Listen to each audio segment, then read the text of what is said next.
Yo, it's me, everybody. Welcome back. I'm Brian Lee Durfee, author of The Forgetting Moon and The Blackest Heart. Both of these books published by Simon & Schuster's Saga Press. Today I'm going to be reviewing Something From The Nightside by Simon R. Green. Perhaps you've seen some of my reviews of I think I reviewed, I was reaching for it, Simon R. Green's Deathstalker. So the only Simon R. Green books I've read so far is the Deathstalker series, and I think I've got a few reviews of those books up on the channel somewhere. Well, now we're going to try his Nightside series. This is book 1. There's 12 books in the series. Should I buy the other 11? We shall see. We shall see. What did I think of this? Well, first of all, let's look at the cover. Came out in 2003. The cover was done by an illustrator named Jonathan Barkat. I think it's pretty cool. I mean, that's a badass looking cover. I love the way this is written. This is just a really sharp looking cover. And if I remember correctly, I think that the other 11 books have a similar style and look to them, I think. First off, let's talk about the Dresden Files comparison that this series must certainly get. In fact, the blurb on the front is actually by Butler, who did the Dresden Files. The blurb says, "A fast, fun little roller coaster of a story. Macabre and thoroughly entertaining Jim Butcher, author of the Dresden Files." So, it is. That's a very good description of the book. It starts out with Jonathan Taylor, or John Taylor. He's a detective in London. On his business card, it says, "Finder of Lost Things." So you can see kind of, and when he says lost things, he means like supernatural things. Very Dresden-esque, and the opening scene is straight out of every single noir mystery novel you've ever read. From Raymond Chandler to Dashiell Hammett to Robert Craze, even to Jim Butcher. The detective is sitting alone in his office, and in this case, John Taylor's office is a crap hole in the middle of the worst neighborhood in London. And he lives there, and you can just tell he's poverty-stricken.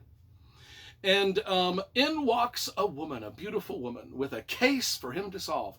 And the conversation between them in that opening scene is delightful. It's funny. I enjoyed it. In fact, I'm going to say this about this book, is I enjoyed the British humor that Simon R. Green has put in this book a little bit more, slightly more than the humor of Harry Dresden. It's just more my thing.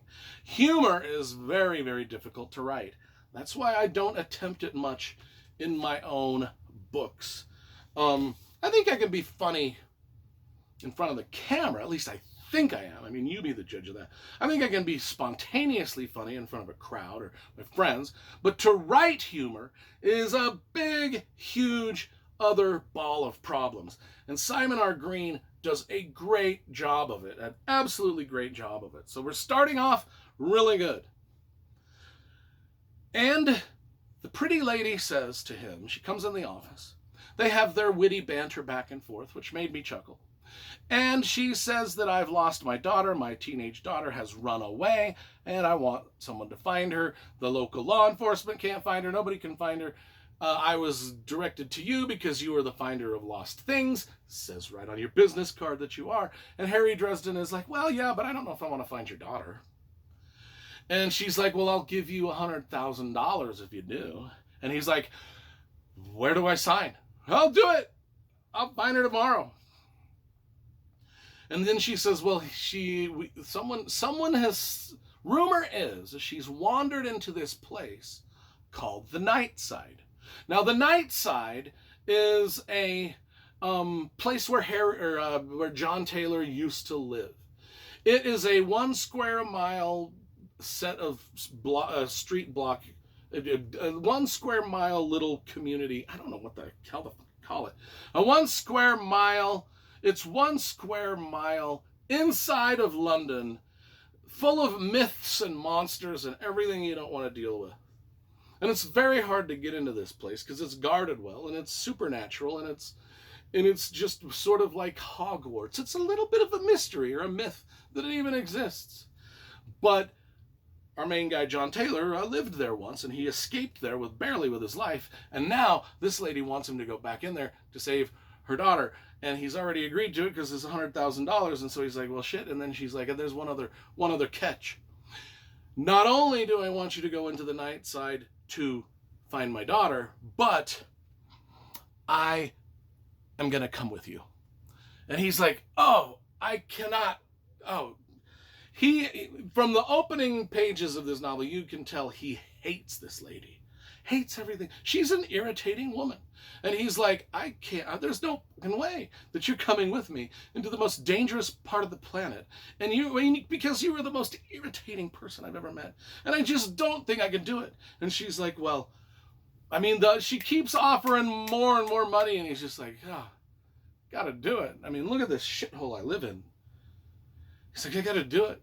So he does it. They go into the night side, and that's where the adventure starts, where, once he gets there, John Taylor has this ability to sense auras of people. He can feel their auras, and he knows that the girl's been here. She's left sort of a trail.